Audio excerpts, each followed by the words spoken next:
एक अहम मामले पर बात करेंगे और बात जरा मेडिकल के शोबे की भी, क्योंकि मेडिकल के शोबे में बहुत सारी ऐसी डिवाइसेस हैं, ऐसे गैजेट्स हैं, ऐसे आलात हैं जिनका इस्तेमाल होता है और जो इसके लिए ऑलरेडी डायरेक्शंस थी कि कैसे कहां पर कौन सी डिवाइस इस्तेमाल की जाती है। इसके लिए मजीद कुछ कवायद व ज़वाबित बनाए गए हैं और रजिस्ट्रेशन जो है मेडिकल डिवाइसेस की इससे पहले रेगुलेट नहीं की गई थी, लेकिन अब रेगुलेट करने के लिए और रूल्स के हिसाब से इनका इस्तेमाल करने के लिए drug and food control organisation Jammu और कश्मीर DFCO की तरफ से इसके लिए रूल्स रेगुलेशंस भी बना दिए गए हैं। अफसरान की तरफ से कहा गया है कि जो एक तो जो सेल है या डिस्ट्रीब्यूशन है, इसकी तकसीमकारी का जो अमल है तमाम मेडिकल डिवाइसेस का, वो इससे पहले जो अनरेगुलेटेड था, लेकिन अब यह है कि मुख्तलिफ हिस्सों के अंदर जिस हिसाब से तमाम जो तिब्बी आलात होते हैं उनकी फरोख्त या तकसीम ज़ाब्तों के दायरे में रहकर की जानी चाहिए। किसी भी तरीके से रजिस्ट्रेशन सर्टिफिकेट हासिल करना लाजमी होगा अगर कोई लेता है या कोई डिस्ट्रीब्यूशन का प्रोसेस से आगे बढ़ाता है। मजीद इसमें क्या कुछ है, सनम सैयद इरफान फाजिल भी हमारे साथ ज्वाइन कर चुके हैं। बिल्कुल इरफान फाजिल श्रीनगर से हमें ज्वाइन करेंगे, लेकिन ये बहुत अच्छा कदम है। एक चीज़ हमें मानना पड़ेगा, इरफान अगर आप तक आवाज़ पहुंच रही है, मुझे लग रहा है बहुत अच्छा कदम है, क्योंकि हर कोई सिरिंज बेचना शुरू कर देता था, हर दुकान पे सिरिंज बेचा जा रहा था श्रीनगर में। कम से कम अगर इन तिबी हालात पे अगर कंट्रोल रहता है तो एक चीज़ फ़ायदा हो जाएगा कि ये सिरिंज जो हैं जो शहर में हमारे वबा फैली हुई है उन तक पहुंचने में थोड़ी दिक्कत उनको हो जाएगी। तो क्या बता रही है इंतजामिया इस प्रोग्राम को नाफिज करने के लिए?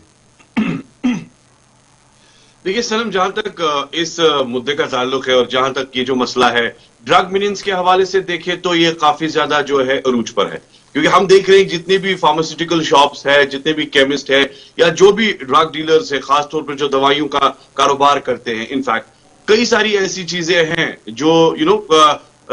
रेगुलेट करने की काफी ज्यादा जरूरत है। अब जिस तरीके से डेफको ने यह कदम उठाया और खासतौर पर बाज़ाब्ता तौर पर उन्हें एक रजिस्ट्रेशन सर्टिफिकेट के हवाले से जो फॉर्म निकाला है, जिसकी तारीख जो है 20/10/2022 को जो है स्टैंड की गई है विद द ऑर्डर नंबर 78, और साथ ही साथ रेलिवेंट इंफॉर्मेशन जो है ये बड़ी इंपॉर्टेंट है। इसके लिए एक वेबसाइट भी जारी की गई है जिसमें defco.org के नाम से एक वेबसाइट होगी जिसमें बाज़ाब्ता तौर पर इसकी रजिस्ट्रेशन की इंफॉर्मेशन होगी, और उसके साथ साथ along with other documents MD41 जो है in the shape of hard copy वो भी सबमिट करनी होगी। उसके बाद जो है बाज़ाब्ता तौर पर ये सर्टिफिकेट जो है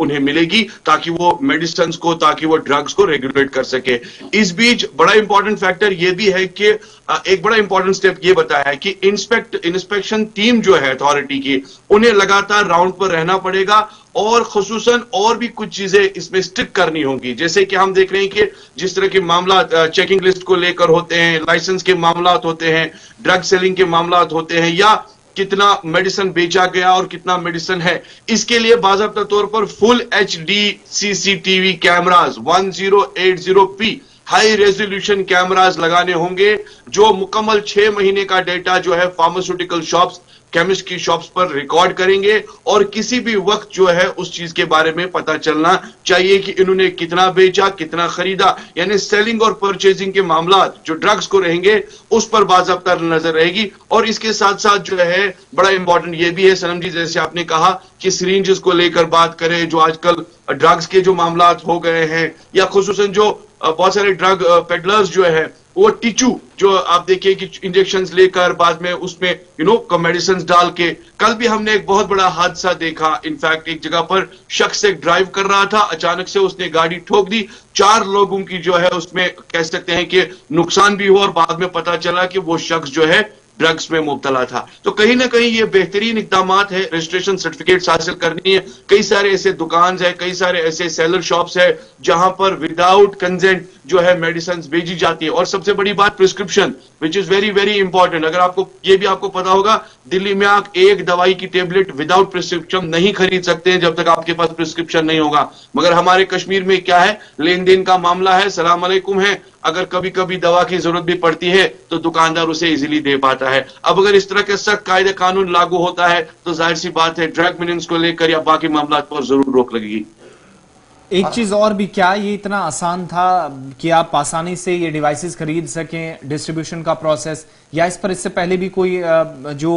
कंसर्न अथॉरिटी है जिसके पास ये अथॉरिटी है कि वो इन पर नजर रख सकती थी, इतना सख्ती से काम हुआ रूल्स के हिसाब से, या फिर फ्रीली कहीं पर भी आप मेडिकल शॉप पे चले जाएं आपको ये चीजें